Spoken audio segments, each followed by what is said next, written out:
I want to talk today about jumping off the spiral of spiral dynamics. If you're not familiar with it, basically it's stages of cultural evolution and consciousness evolution.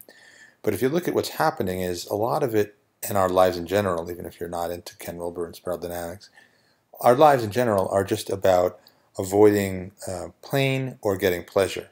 And so people move up and down the spiral because they are trying to figure out some map or some value system which will give them more pleasure or avoid pain. So, as an example, if you're living in the Middle Ages and you're in the church and it's very restrictive in terms of your behavior, you break away, you become a capitalist, and you derive ego gratification through that kind of yang force of being an individual, not following those rules. Or let's say you're a 1960s hippie and you're breaking away from that very restrictive system, which is called orange, and being more embracing of other people, right? So these are all fine, but the problem is that when you're trying to avoid pain or trying to find pleasure, there is an effort, and the effort is what causes suffering.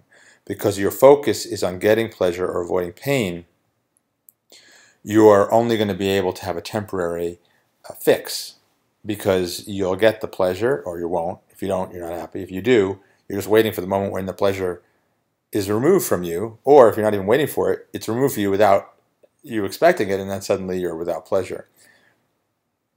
So here's the alternative. Here's how we get off the spiral, and through unschooling, perhaps we can allow our children to discover for themselves a way of jumping off of it, or meditation is another way. So you just show up in life and you have experiences just for the sake of them. And whether they're painful or whether they're pleasurable, you're just noticing them.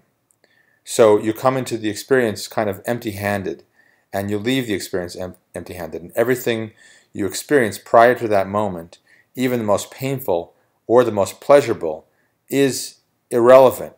And regardless of whether this moment is a painful one or a pleasurable one, in the next moment that will be irrelevant too. You're living in a constant state of surprise. You're not worried about the fact that there is no ground beneath you. So what happens now won't matter in an hour from now. And what happened an hour ago doesn't matter now. You're living in the present moment. So all that matters is showing up for whatever is arising right now. And the way this can happen is you just get exhausted by suffering. And so I think humanity, in a sense, is going through these stages. Integral, yes, it's integrating, it's transcending and including, but it's really also just, I'm tired of having this back and forth between yin and yang, between agency and communion, between individualism and community. And now I'm just in a state of noticing what is happening. So with that, notice what's happening.